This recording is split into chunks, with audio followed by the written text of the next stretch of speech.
ஆளுங்கட்சியை பார்த்து தாவேக்கா ஆளுங்கட்சி வந்து தாவேக்காவை பார்த்து உச்சகட்ட பயத்தில் இருக்கு அப்படின்னு விஜய் சொல்லியிருக்காரு திமுக. அண்ணா, அதாவது இன்னைக்கு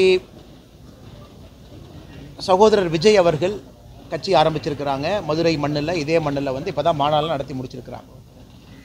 ஆனால் ஒரு கவர்னன்ஸ் பாலிட்டிக்ஸ் அப்படிங்கிறது 24 மணி நேரம் செய்யக்கூடிய ஒரு வேலைங்கண்ணா. நீங்கள் அவைலபிளாக இருக்கணும். அது ஒரு முழு நேர வேலை. ஒரு முதலமைச்சராக, அமைச்சராக, சட்டமன்ற உறுப்பினராக, பாராளுமன்ற உறுப்பினராக, இல்லை கட்சியினுடைய தலைவராக 24 மணி நேரமும் களத்தில் இருக்கணும். இன்றைக்கி தமிழக மக்கள் என்ன எதிர்பார்க்குறாங்கன்னா, இன்றைக்கி தாவேக்கா நாங்கள் ஒரு சீரியஸான கட்சி, தமிழக மக்களுக்கு ஒரு மாற்றம் தரக்கூடிய கட்சின்னு அவங்க சொல்கிறாங்க அப்படின்னா, அதே வேகத்தை களத்தில் 24 மணி நேரம் பார்க்க வேண்டும் என்று நினைக்கின்றார்கள்.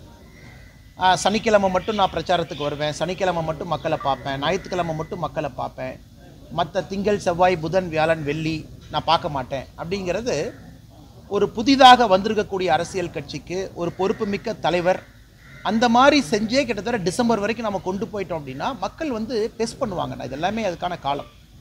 இன்றைக்கி தாவேக்கா வந்து நாங்கள் திமுகவுக்கு எதிரி அப்படின்னு அவங்க பறைசாட்டுறாங்கன்னா அந்த வேகத்தை களத்தில் காட்டும் பொழுது மட்டும்தான் மக்கள் நம்புவாங்க. இன்றைக்கி ஏன் திராவிட முன்னேற்ற கழகத்திற்கு மாட்டு தேசிய ஜனநாயக கூட்டணி மக்கள் நம்புகிறாங்க, எதிர்பார்க்குறாங்கன்னா, இன்றைக்கி தலைவர்கள் ஃபுல் டைம் அவைலபிளாக இருக்காங்க. நம்ம எதிர்க்கட்சி தலைவராக இருக்கட்டும் முழு நேரம் ஒரு பக்கம் இருக்கிறாங்க. பாரதிய ஜனதா கட்சியினுடைய தலைவர்கள் முழு நேரம் அவைலபிளாக இருக்கிறாங்க. யார் வேண்டாலும் ஒரு பொதுமக்கள் யார் வேண்டுமானாலும் சந்திக்க முடியும். பாரதிய ஜனதா கட்சியினுடைய கூட்டங்கள் பார்த்திங்கன்னா தினமும் நடக்கும். அதனால் தாவேக்காவை பொறுத்தவரை நான் வெளியிருந்து சொல்லுகின்ற கருத்து, நாங்கள் தான் மாற்று, நாங்கள் தான் எல்லாத்துக்கும் மாற்று, தமிழகத்திற்கு நாங்கள் தான் விடிவெளின்னு அவங்க சொல்ல வர்றாங்கன்னா 7 நாட்களும் மாதத்தில் 31 நாளும் 30 நாளும் 24 மணி நேரமும் மக்களுக்கு அவைலபிளாக இருக்கும் பொழுது மட்டும்தான் ஏற்றுக்குவாங்க. கட்சியினுடைய தலைவரே நான் மக்களை பார்ப்பேன், ஆனால் வீக்கெண்ட் மட்டும்தான் பார்ப்பேன், நான் திங்கள்லேருந்து வெள்ளிக்கிழமை வரைக்கும் பார்க்க மாட்டேன்னா எந்த அளவுக்கு சீரியஸாக அவங்க அரசியல் களத்தையும் பாலிடிக்ஸையும் எடுத்துக்கிறாங்க அப்படிங்கிற கேள்விக்குறி மக்கள் வைக்கிறாங்க.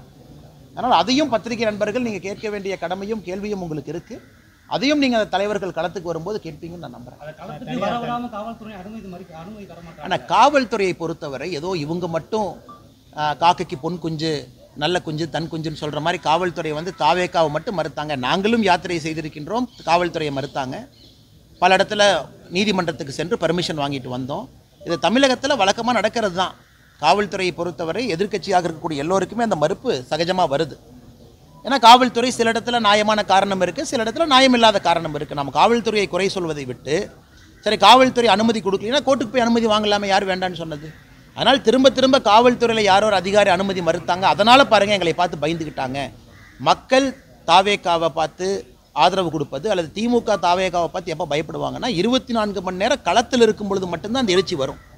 அதனால் இன்றைக்கி காரணத்தை திருப்பி காவல்துறையின் மீது காரணத்தை வைப்பது, இவர்கள் மீது காரணத்தை வைப்பது, நான் ஒரு அரசியல் பார்வையாளனாக, நானும் ஒரு அரசியல்வாதியாக, நானும் இந்த நாட்டினுடைய குடிமகனாக நான் அதை ரசிக்கலிங்கண்ணா.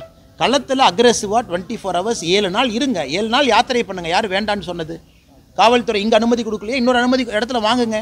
ஏன்னா இங்கே வர்ற மக்கள் என்ன வராமல் போயிடுவாங்களா? இங்கே நான் மக்களுக்கு ஒன்றும் நினைக்கிறேன், இங்கே காவல்துறை அனுமதி கொடுக்கல, சரி சேலஞ்சு எடுத்துக்கங்க, 1/2 கிலோமீட்டர் தள்ளி வைங்க, மக்கள் அங்கே வரமாட்டாங்களா? இவ்வளோ தூரம் வந்த மக்கள் 1/2 கிலோமீட்டர் வந்து பார்க்க மாட்டாங்களா? அதனால் இதெல்லாமே ஒரு சாக்காகத்தான் நான் பார்க்குறேங்கன்னா. ஆக்டிவ் பாலிடிக்ஸ், சீரியஸ் பாலிடிக்ஸ் பண்ணுறவங்க முழு நேரம் களத்தில் இருக்கணும். அது மக்களுடைய அடிப்படை எதிர்பார்ப்பு. ஓபிஎஸ் அவர்களும் டிடி அவர்களும் வந்துட்டு நீங்கள் தான் கூட்டணி கலைச்சிங்க, வெளியே போயிருக்காங்க, திரும்ப வந்து டிடி மொழி கேள்வி கேளுங்க. ஓபிஎஸ் அவர்களும் இவங்களும் கூட்டணியிலேருந்து வெளியே போயிருக்காங்க. மீண்டும் அவர்களை இணைக்கிறதுக்கு நீங்கள் எதுவும் முயற்சி, உங்களுடைய தாட் என்ன சார்? திரும்ப அவங்களை இணைக்கணுன்ற ஒரு தாட் இருக்கா, இல்லை அது அவர்களுடைய முடிவு அப்படின்னு விட்டுறீங்களா?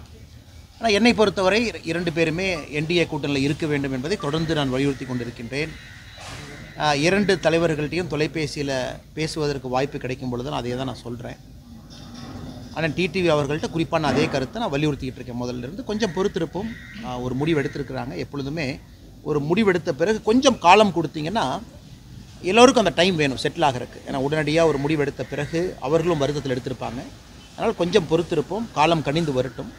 அதுவரை எல்லோரும் எங்களுடைய முயற்சிகளை செய்து கொண்டே இருப்போம். அதாவது புதிய சர்ச்சையினால வந்து கிருஷ்ணசாமியும் ஜான் பாண்டியனும் வெளியே போகிற மாதிரி ஒரு சூழ்நிலை உருவாயிருக்கு.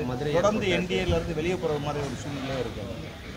நான் இது வந்து கிருஷ்ணசாமி அண்ணனாக இருக்கட்டும், ஜான் பாண்டியன் அண்ணனாக இருக்கட்டும், இருவருமே அவங்க கொடுத்துருக்கக்கூடிய பத்திரிகை குறிப்பை நான் பார்த்தங்கன்னா அவங்களுடைய தரப்புலேருந்து அவங்க கொடுத்துருக்குறாங்க. அதை பற்றி நான் இப்போ கருத்து சொல்ல விரும்பலைங்கன்னா, பாரதிய ஜனதா கட்சியோட நிலைப்பாடு உங்களுக்கு தெரியும்.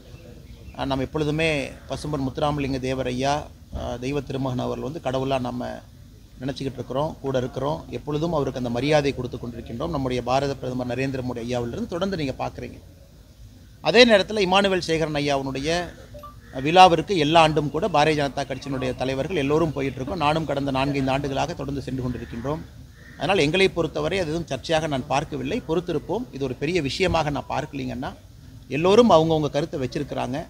அதனால் இது எங்கேயும் சண்டை ஏற்படுவதற்கான ஒரு சூழ்நிலை அப்படின்லாம் நான் பார்க்கல. மறுபடியும் அதே தான், காலம் இருக்கிறது, பொறுத்திருப்போம், எல்லாம் சரியாக இருக்கும். டிடிவி அண்ணே வந்து என்ன சொல்கிறாருன்னா, நயினார் நாகேந்திரனால தான் இப்போ நான் வெளியேறினேன், முன்னாடி இருந்த அண்ணாமலைனால நான் எந்த பிரச்சனையும் இல்லை இருக்கிறவங்க. ஆனால் கருத்து சொல்லப்பட்டு விட்டது. நயினார் நாகேந்திரனை பேசிட்டாங்க, மாநில தலைவர் அவங்க பேசிட்டாங்க. திரும்ப திரும்ப அதை நோண்டி இப்படி சொன்னாங்க அப்படி சொன்னாங்க அப்படின்னு நம்ம பேசுகிறது யாருக்குமே அழகல்ல. பிரச்சனை முடிஞ்சதுன்னு தான் நான் பார்க்குறேன்.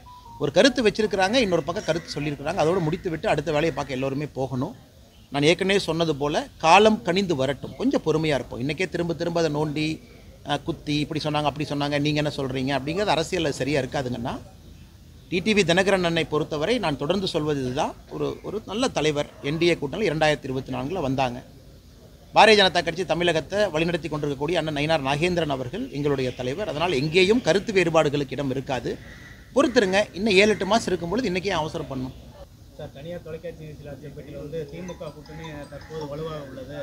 வருங்காலங்களில் வந்து மக்கள் வந்து இதுவரைக்கும் எதிர்ப்பு தெரிவிக்கல, வருங்காலங்களில் வந்து இந்த எதிர்ப்பலையாக மாறும்போது நான் இப்போ அடிப்படை பிரச்சனை என்னன்னாங்கன்னா, ஆங்கிலத்தில் பேசக்கூடிய ஒரு இன்டர்வியூவை அதை தமிழில் மொழியாக்கம் செய்து அதை சொல்லும் பொழுது அந்த கருத்துக்கள் தவறாக வெளியே வருவது ஒரு வருத்தத்துக்குரிய விஷயங்கண்ணா. அது ரொம்ப துரதிருஷ்டவசமான விஷயம் கூட. காலையில் நான் சம்மந்தப்பட்ட நாளிதழுக்கு நான் அழைத்து பேசினேன், எடிட்டர் அவங்ககிட்ட பேசினேன், எல்லாத்தையுமே பேசினேன். அது சரி செய்வதாக கூட அவங்களும் முடிவளித்திருக்கின்றார்கள். காரணம் நம்ம ஆங்கிலத்தில் பேசும்பொழுது அது வரும். நம்ம சொன்ன கான்டெக்ஸ்ட்னா இன்றைக்கி அதை பற்றி நான் கவலைப்படலிங்கண்ணா. ஆன்டி இன்கும்பன்சிங்கிறது, அதாவது மக்களுடைய எதிர்ப்பு அலை என்பது நவம்பர் டிசம்பரில் நமக்கு தெரியணும், அதுதான் முக்கியம்.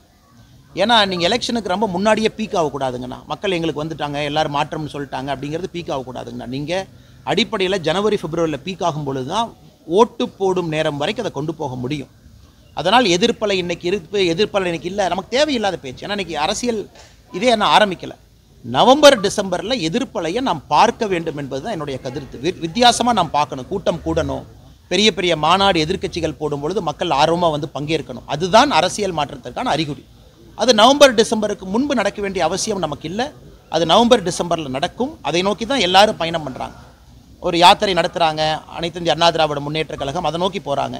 பாரதிய ஜனதா கட்சியினுடைய பூத் கமிட்டி கூட்டங்கள் முடிந்து மண்டல மாநாடு, அதை நோக்கி நம்ம போகிறோம். நம்முடைய கூட்டணி கட்சி நண்பர்கள் எல்லோரும் நவம்பர் டிசம்பர் ஜனவரி நோக்கி போகிறாங்க. அண்ணன் ஜான் பாண்டியன் அவர்கள் சமீபத்தில் திண்டுக்கல் ஒரு மாநாடு நடத்தியிருக்காங்க, அதை நோக்கி போகிறாங்க. அதனால் எனக்கு விசிபிளாக கேட்டிங்கன்னா நவம்பர் டிசம்பரில் பெரும் பொதுக்கூட்டங்களில் சாதாரணமான பொதுமக்கள் கட்சி தொண்டர்களை தாண்டி ஆர்வமாக பங்கேற்க ஆரம்பிக்கும் பொழுது அரசியல் மாற்றத்துக்கான அறிகுறி தெரியும். அதனால் இது புது ஸ்டைல் எப்படின்னாங்கன்னா, நாம் ஒன்று பேசுவோம், அதை ஏதாச்சும் ஒரு பத்திரிக்கையில் அவங்க மாற்றி போட்டுருவாங்க அல்லது வேறு மாதிரி போட்டுருவாங்க. அதை வச்சு 4 பேர் கேள்வி கேட்பீங்க, அதுக்கு நாம் ஒரு எக்ஸ்ப்ளனேஷன் கொடுப்போம். இது தமிழ்நாட்டில் ஒரு புது ட்ரெண்டாக உருவாகிட்டு இருக்குங்கண்ணா. அதனால் சம்மந்தப்பட்ட பத்திரிகையின் மீது எனக்கு பெரும் மதிப்பு இருக்குது. பட் இந்த நேரத்தில் ஆங்கிலத்திலிருந்து பேசும்பொழுது யாரோ ஒரு ரிப்போர்ட்டர் அதை பார்க்குறாங்க, அதை வந்து நம்ம நிறைய கருத்துக்கள் சொல்கிறோம். 34 நிமிஷத்தில் நம்ம அவ்வளோ விஷயங்கள் பேசும்பொழுது அதில் ஒரு லைன் எடுக்கிறாங்க, அதை அவங்க மொழிபெயர்த்து போடுறாங்க. ஆனால் நான் சொன்ன கருத்து அது இல்லைங்கண்ணா.